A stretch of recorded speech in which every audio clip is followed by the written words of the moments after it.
Hello, folks. This is Eddie Carson, and you're listening to Race Matters here at WJOPLP Newburyport, Joppa Radio 96.3. Remember, you can also find a recording of the show at the Hub on their website, as well as on YouTube. So I hope you'll chime in and continue to really listen to the, what I would say, very informative commentary that we bring to you. That deals with really a lot of things related to the social conditions within society and everything. What we're going to do tonight is we're going to have a conversation. We're going to talk about white supremacy in the age of Trump. And it's interesting as we start the show with that title, White Supremacy in the Age of Trump, because in many ways, Donald Trump is just a byproduct of a white supremacist culture here in the United States. Donald Trump didn't invent white supremacy. Donald Trump wasn't the first person to come in and to exploit the minds and the souls and even the hearts of white people and really to galvanize them in a way to feel like their identity's under attack. That becomes paramount in the reality here that we face in the 21st century. This has started for a long, long time. You know, if we have to think about this, and again, and I'm making an assumption, and if my assumption is wrong, that's okay, that you are someone who really understands or has some particular interest in the annals of American history.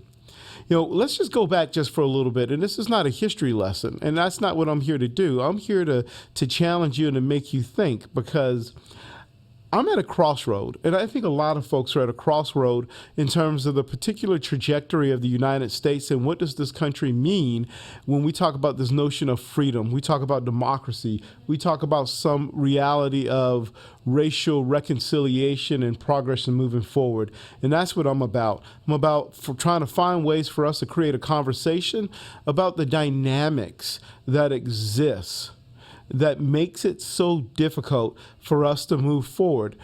Oftentimes, people have to really delve in and understand the historical roots and the lens by which some of this comes from.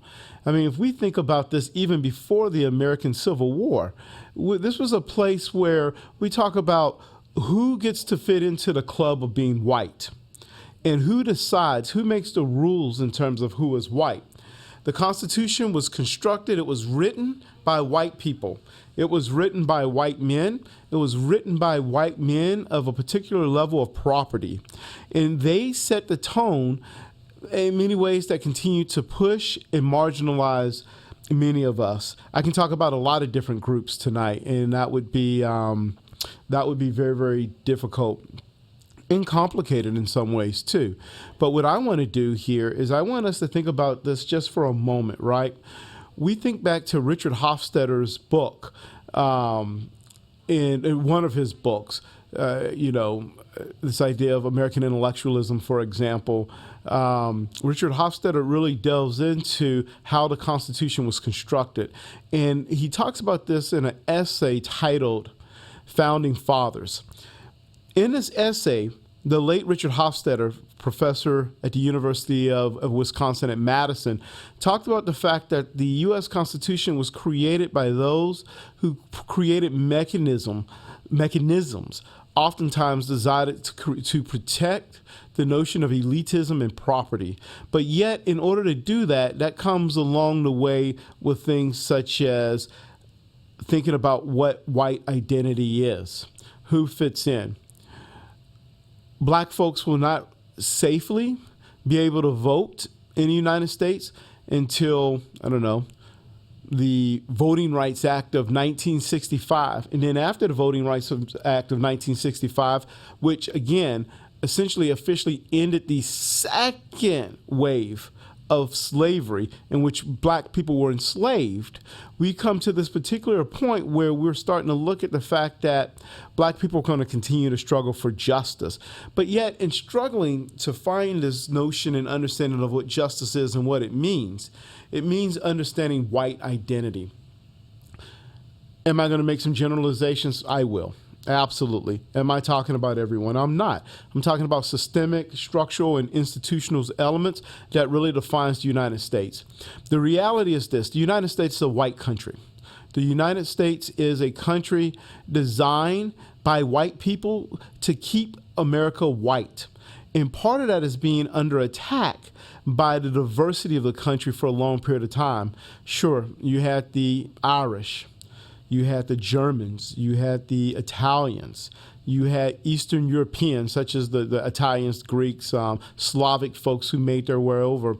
And then over a period of time, they found a way to become essentially a part of white identity.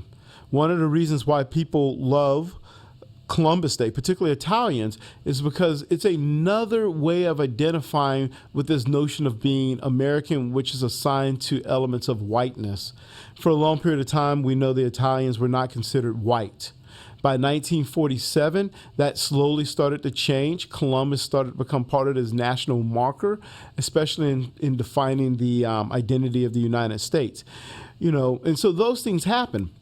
But if you think back even to your history, we go back a little bit earlier, back to the colonial days, for example.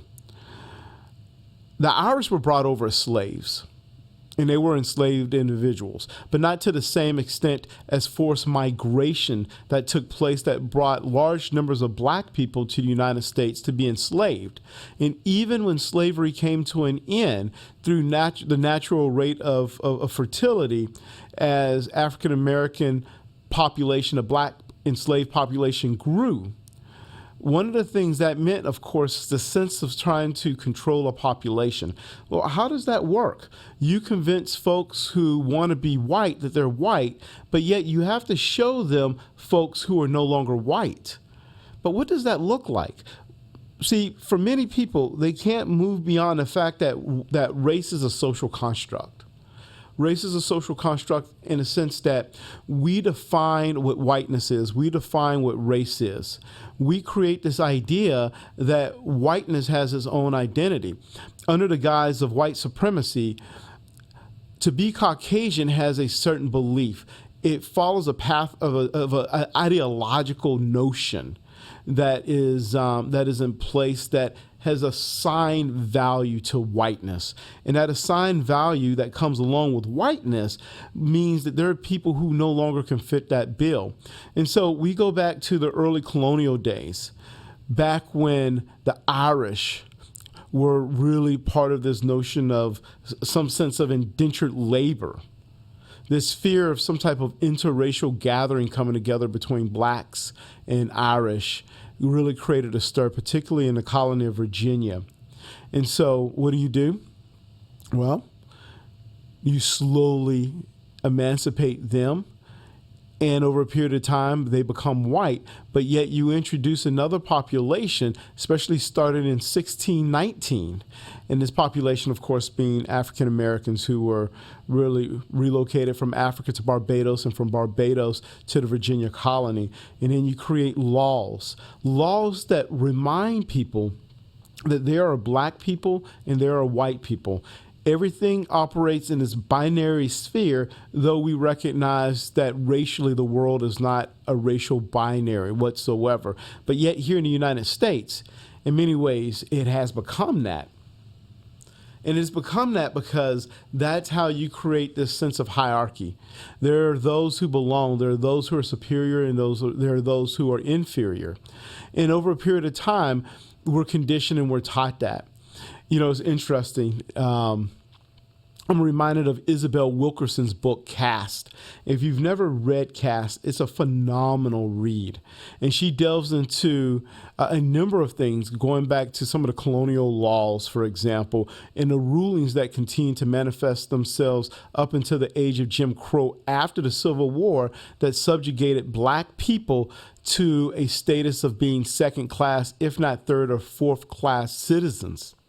Now, let's ponder and let's think about this moving forward here, right? This idea that there's a sense of America being a white country. One of the things that allowed someone like Donald Trump to come to power is the fact that he said the right things. Donald Trump is an exploiter. He's an entrepreneur, not a very good entrepreneur at that. I mean, let's just be honest. Would you allow Donald Trump to pet sit for you? Would you allow Donald Trump to take your significant other out on a date? Would you allow Donald Trump to manage your money? Probably not, because in all of those ways, he's going to cheat and defraud you. But yet, Donald Trump is white, and he can do that and continue to be a favorite of a large population of people, though we do know that popularity is starting to decline quite a bit too. So Donald Trump comes to a head. And now what we see here is someone who is saying all the right things, particularly because he's playing into the fears of white anxiety in this country. The idea that the United States is a white country until probably 2042. And in 2042, for the very first time in the history of this country, the United States will not be a majority white country. That doesn't mean that white people will still not hold on to elements of wealth, power, and economic statuses that they continue to manage and control now. But it does change the fabric of national identity, and that creates this sense of fear, and it drives that white anxiety to a way where people are starting to rebel, make bad political decisions, act in such a conservative way in order to protect their own sense of white identity, this notion of whiteness. And again, it gets complicated because oftentimes people don't know what whiteness is. They only know what they've been trained, what they've been taught. Give you an example. In the state of Texas, in order to protect white identity, they have stated that in teaching slavery, that there were enslaved people. I think they're going to use some type of word, and I'm going to try to pull this off the top of my head, but involuntary servitude or something like that. So second graders will not hear the word the enslaved. That creates trauma, supposedly, and supposedly this is a way to get them, as folks get older, to push back on the notion that slavery existed. Folks, in many ways, this is like denying the Holocaust ever existed. We would never change the textbook to say there was no Holocaust. And yet we're seeing folks start to rewrite texts, rewrite laws, and using legislation to do that, to really remove the fabric that the United States has a white supremacy problem, a cultural problem here in which by rewriting the rules and really restructuring the landscape of history, you condition young folks to think in a white supremacist way. I mean, can you imagine this? You're already punishing second graders, conditioning them under the framework and under the lens of white supremacy by the age of, in second grade, I guess you're 8 years old? Now you have people who have to continue to try to correct that once they get older. That becomes more difficult, particularly when things are going to be reinforced over and over and over again. And so those things are there. So we take that information and we think back to some of the other elements that have really driven this. For a long period of time, there are laws in order to protect the purity of whiteness. Interracial marriages. There has never been a national law outlawing interracial marriage. There's never been. Why? Because, as you know, the Constitution says nothing about marriage.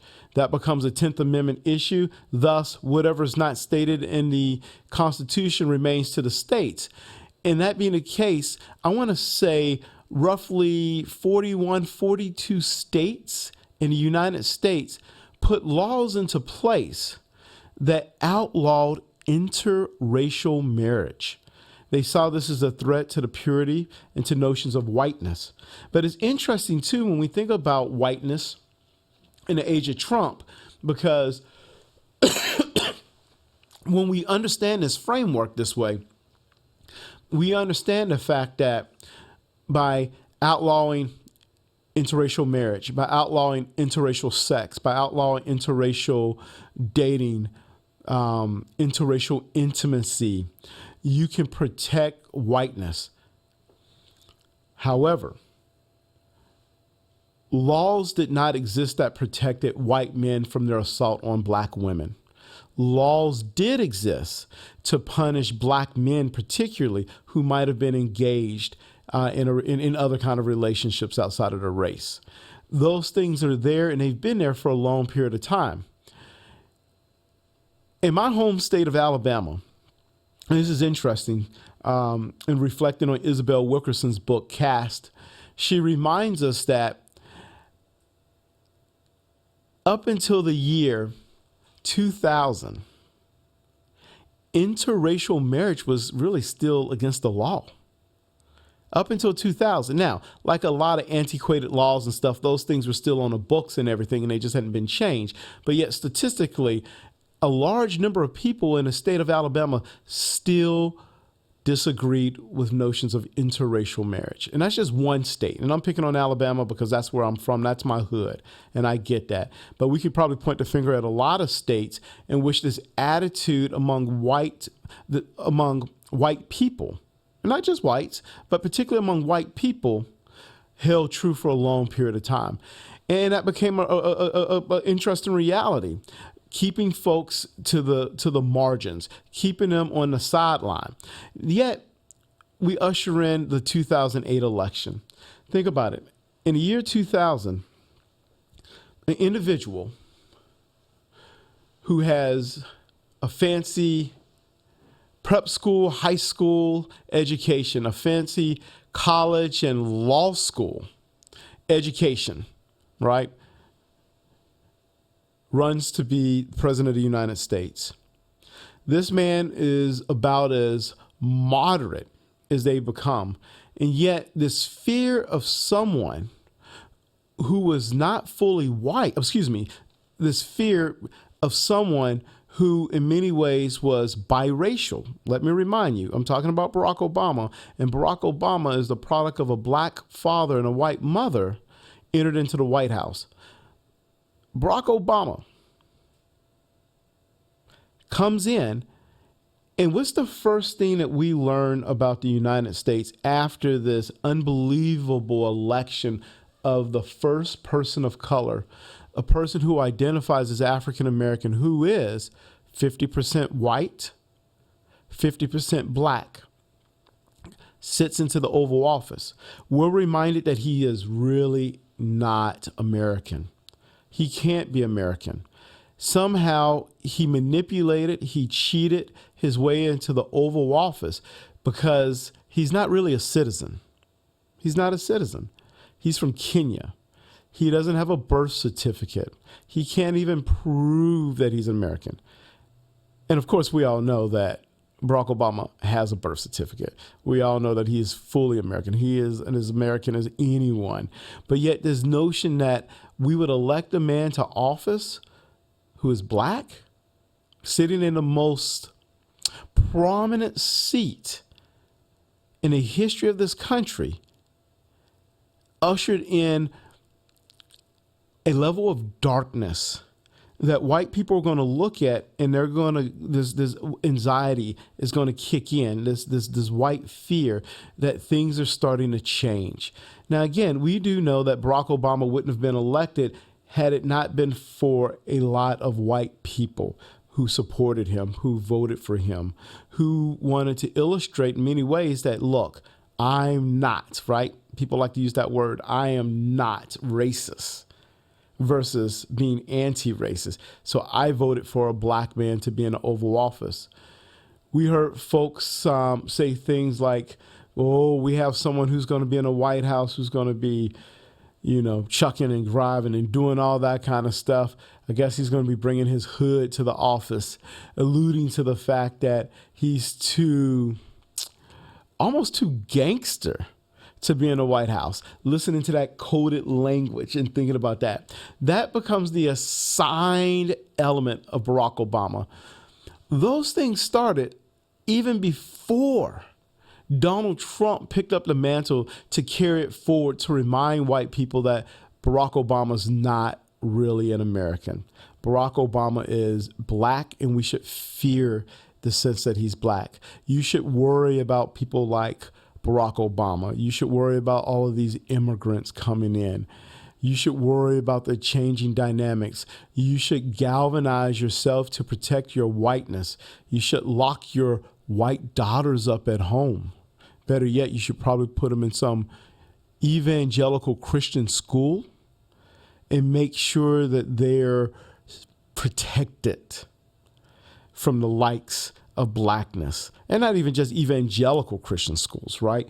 They're going to put them into a lot of different other private schools where the population of black people is not most prominent. We saw that happen particularly after the 1954 Brown v. Board of Education, in which a number of private schools throughout the United States, but especially in the Deep South, are going to explode all over the country, where people would put their kids there in order to protect them from having to sit in the same space with a black person. Barack comes in and he sends a message. And Barack's greatest sin is the fact that he honestly believed that he can say, I don't see blue states, I don't see red states, I see purple states. Barack Obama, in many ways, is an individual who didn't have what I would call a deep soul when it came to an ideology. I would say Barack Obama is without ideology.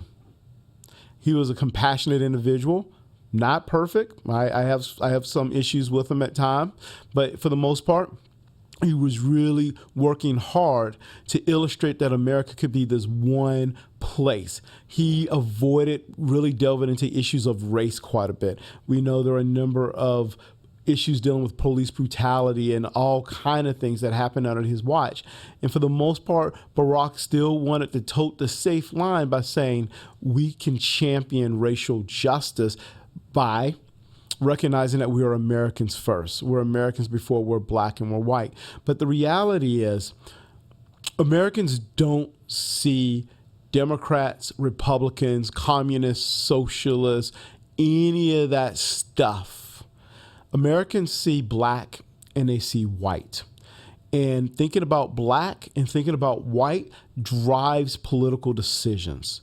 And driving that decision gave rise to Donald Trump to being the president of the United States, the 44th president of the United States. He comes in, and no matter what happens, he recognized that as long as he continued to tell people that you should worry about your race disappearing, he can go down Fifth Avenue and shoot someone and no one would do anything to him. He could continue to sexually assault women. He could continue to insult veterans. He could attack prominent members of Congress who served in the military for a long period of time. And yet, as long as he continued to remind folks about the changing demographics of this country, he was going to be safe. And what that means for us here in the 21st century, yet here in the year 2022, is we've not moved forward. Not at all. See, I'm not an optimistic person. Not at all. I like to say that I'm a hopeful person. I'm a realist. And the reality of realism really stretches the imagination by telling us that race is so ubiquitous that the United States is nowhere near becoming the kind of place that can bring the type of healing for forward progress. Folks, we're not even close. We're not there. You know, one of the things we think about within the confines of this country is, you know, I think about that sister Isabel Wilkerson and what she writes about and how she mentions the fact that if you go back to the 1930s, and this is what people don't want to talk about oftentimes, and they don't want to hear this. If you look at the 1930s, the Nazis, who did they study? What country did they look to create a national policy on race and protecting the Aryan race?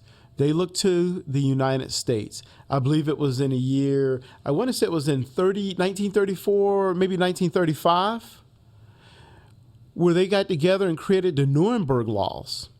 in creating the Nuremberg laws, they looked to the behavior of racial segregation here in the United States that took place long before Donald Trump was even a thought. Because again, Donald Trump is only carrying out the attitudes and the actions and the belief of an already largely conditioned white supremacy culture that exists here in the United States. You know, they look to our laws on interracial marriage, for example, and dating and intimacy. And even the Nazis thought our laws were so harsh that they had to rethink some of them. They dialed some things. They didn't dial anything back. Don't get me wrong. We know how horrible and awful they were towards black people, towards Jews, towards gypsies, towards anyone who was not defined as Aryan. But my point being is why not look to the perfect country to practice white supremacy? And that's the United States. We have a long legacy of it. And I guess oftentimes I'm troubled by the fact that most people don't know, nor do they really understand this stuff. Schools don't teach it. And yet states are really implementing greater laws to make sure that folks don't understand nor learn this information. We've got to continue. People have got to be conditioned in a way to understand that the United States has been the greatest democratic structural society to ever exist. It's perfection. The fact that our present and our future is really guided by our past. And we can't correct issues dealing with race today in the present, nor can we address the issues moving forward in the future if we don't pause and we don't look back at our past and really reflect and do some close analysis about the behavior that drove people's attitudes in making a lot of these decisions when it comes to issues of race. You know, I think back to, let's think about Franklin, for example.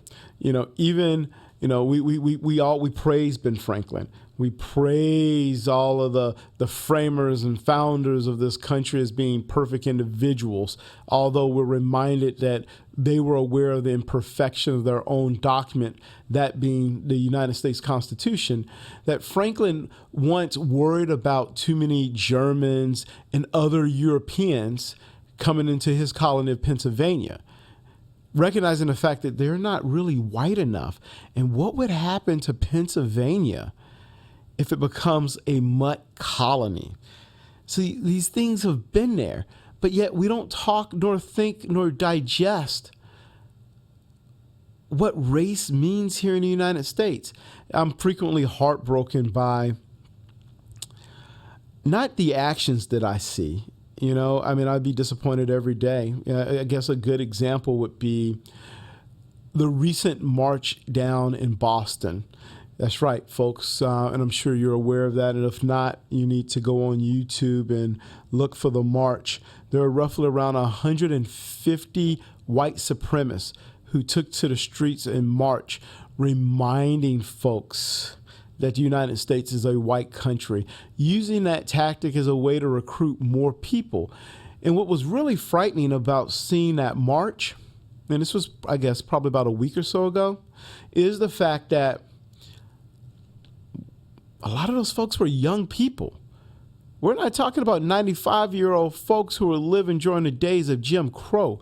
We're talking about people who are 18, 19, or in their mid-20s. And so what does that mean for this notion of racial progress when it comes to young people, that young folks are going to change the landscape when white supremacy groups are pushing back and are recruiting and are cultivating these folks, particularly people who don't have relationships with black people, with brown people. They haven't cultivated the kind of deeply meaningful relationships that they need to cultivate. It just puts us at a place where we are. And let's just be honest, and let's just name it, okay? The United States in the year 2022 is in a dark place. The United States in the year 2022 is not far removed from where the United States was during the 1960 era of Jim Crow. We've seen that particularly with the attacks of voting rights acts, for example. We've seen that when black people have a little bit of class status, they've risen to a middle class, they have some education, a few degrees, and they're doing a number of things. And they're publishing books such as the 1619 Project and trying to educate people on what the past really looked like and what does the future mean for us. What happened? Well, we shut those conversations down, or people attempt to shut them down. They call folks radical. They call them dangerous. They claim that they are giving incorrect history about the country.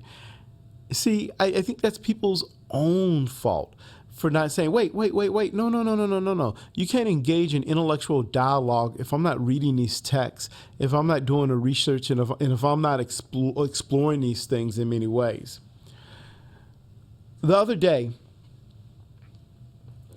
I saw in a yard an American flag and a Confederate flag side by side. Last time I checked, that's a contradiction, seeing that the Confederate flag represents the greatest example of American treason in U.S. history.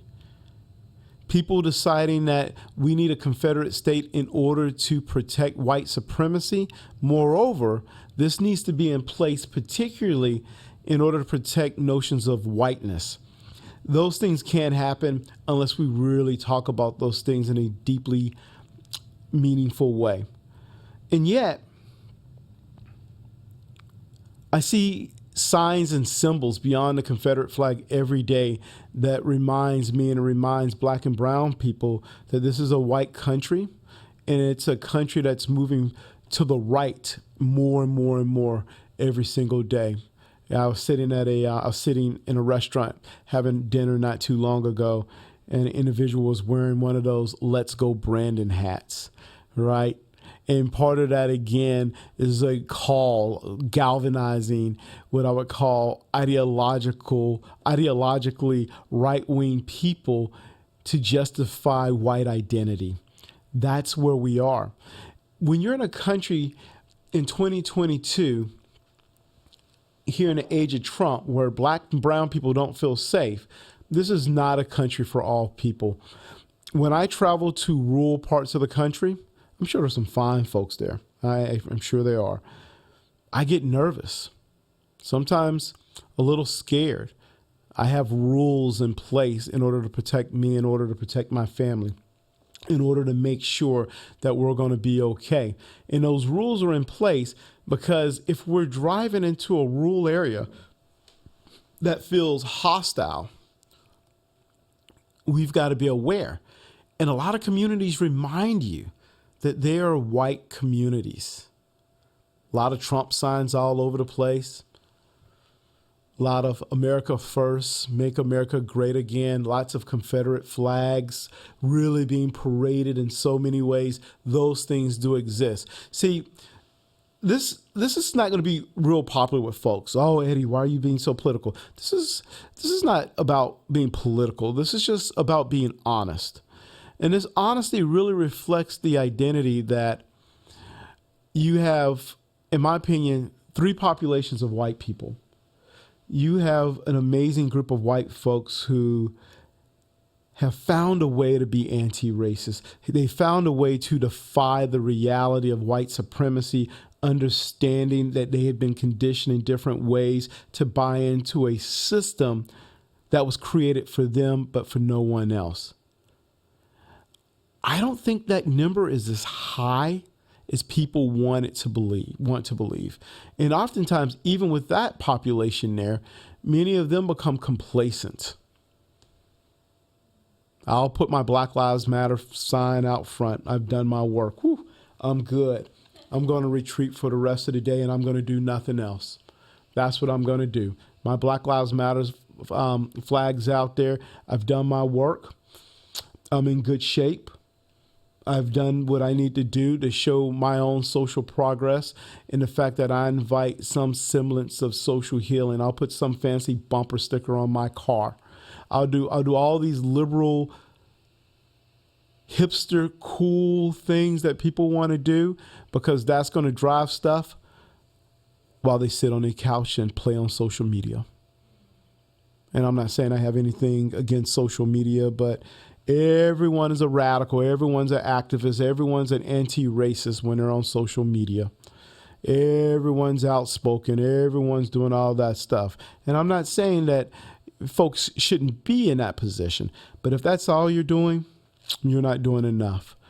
Your next question to that point should be, well, Carson, do you have any solutions? And I promise I won't get to all those solutions today because that time is, there's not enough time for that here, but I promise that is coming. And if you've tuned in and you've listened to this show, I've given you ample amount of evidence in terms of how to combat that, right? Listen to the YouTube channel and go to the hub, look at the archives of the other shows. I even put up the shows on my webpage, and there's plenty of opportunity for you to grow and for you to figure that out.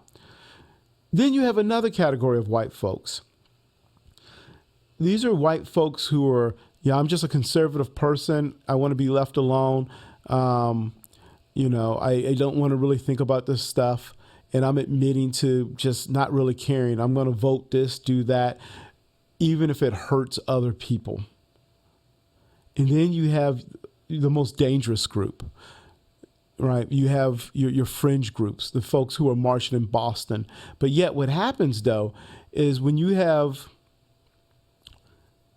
white people with their white identity who are just hiding behind being liberals because they can put their Black Lives Matter flag in front of their yard, then you have that second population of group who are just comfortable saying, I'm not racist. I'm just really kind of apathetic. I don't really care. This stuff means nothing to me. Then you get that third category of those far right fringe group coming into the fold, and you start to pull all three groups together now. Well, we're looking at a problem. We're looking at a level of inaction. We're looking at the possibility of seeing what I would call maybe even mass destruction of a country that never really welcomed or invited people who are black, people who look like me, into the room. That's where we're at. So let's just be honest. Okay? Let's be honest.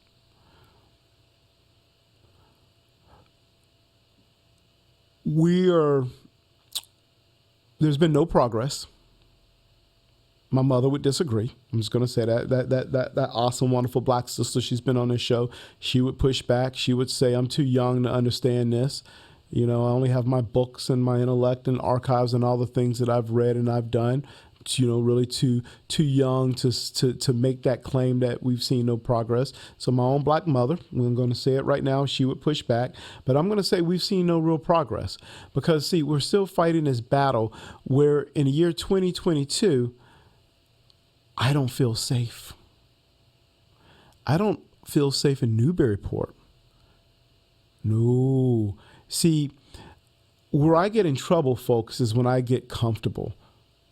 When I assume that all of this is mine and I'm fully engaged and I'm a part of this.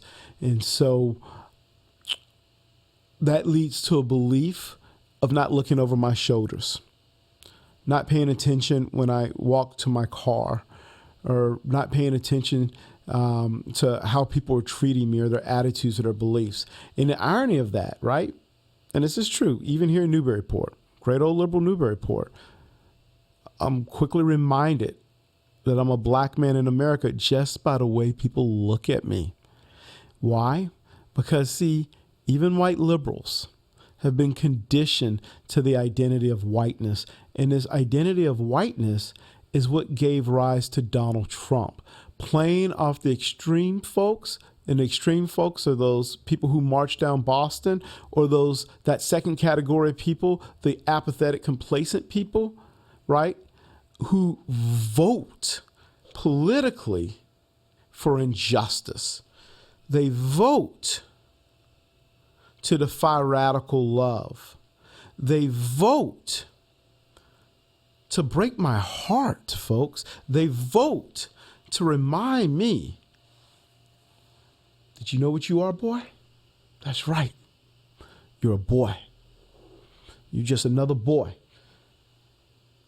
Some folks may even have that N-word circulating in their mind, something that want to come out of there in so many ways. That's what's kind of going on. That is what's taking place. And yet all of this stuff seems a little harsh. But the reality is, I think these are the things that we have to wrestle with and think about here in 2022 as we continue to face the magnitude of injustice and the fact that injustice is a reality and the fact that race matters. Race matters in this country. Race will matter until we do a deep dive into our history to understand that Hitler and the Nazis studied the United States in order to shape their behavior. The United States behaved in ways in which they allowed black people to be lynched, to be executed. The United States allowed black people to suffer economically. The United States continues to not want to apologize for enslaving black people. That will never happen. And even for white liberals, when you bring up the word, well, let's have a conversation about reparations. And what does that mean?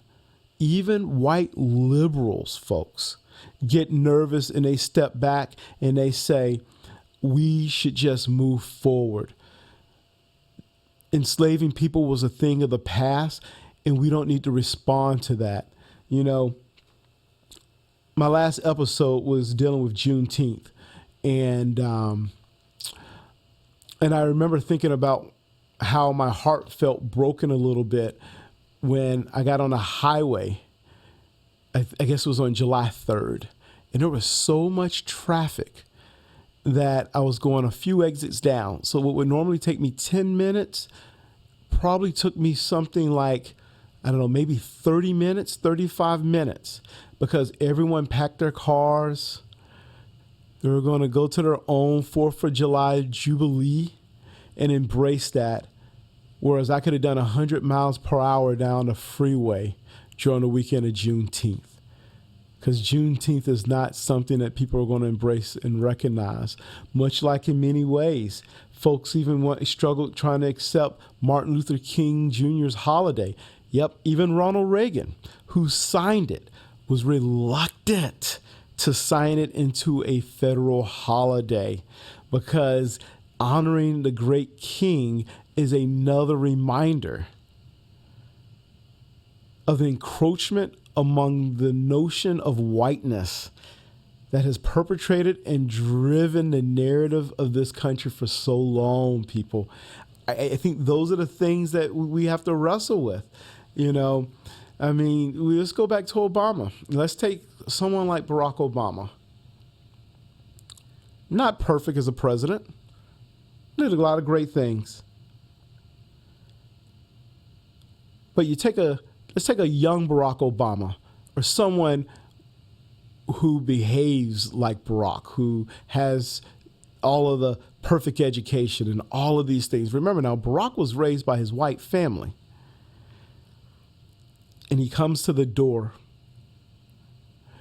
Think about how many folks would not want him dating their white son or their white daughter, right?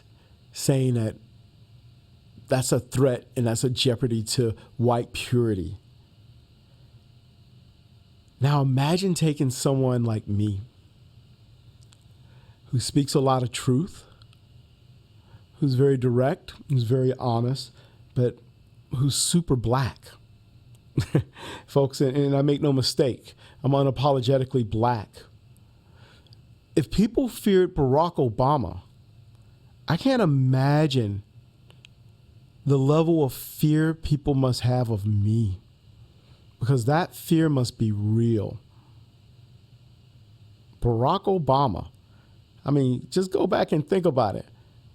Barack Obama is about as ideal of a black person white people could ever desire to be the president of the United States. And yet, while president of the United States, we saw a lot of folks and a lot of movement aimed at him, not because of his policies, but because of his blackness. And his blackness is not even the same level of blackness as mine, because like Thoreau said, there are 40 million ways of being black.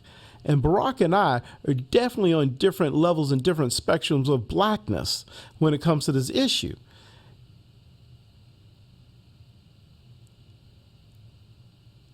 One step forward, Barack in office, 2 step backwards, the rise of Donald Trump, the great symbol of the white hope, of white supremacy. People would say, well, Eddie, aren't you still being a little harsh? I mean, I voted for Trump because I liked his tax policies. Now, think about it for a second.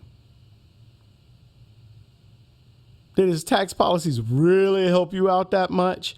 Was it really worth all the baggage and the damage banning Muslims? Worried about the changing demographics of this country? Or was this playing into this notion of white anxiety and white fear? I'm going to leave that for folks to ponder and to decide. I'm asking you to listen. I'm asking you to ponder and think about this. I'm not saying you have to agree with everything I have to say, but this is just something that I wanted to ponder. I wanted to reflect and wanted to give you something to chew on. I'm going to employ you to go out and purchase Isabel Wilkerson's book, Cast, and give it a read.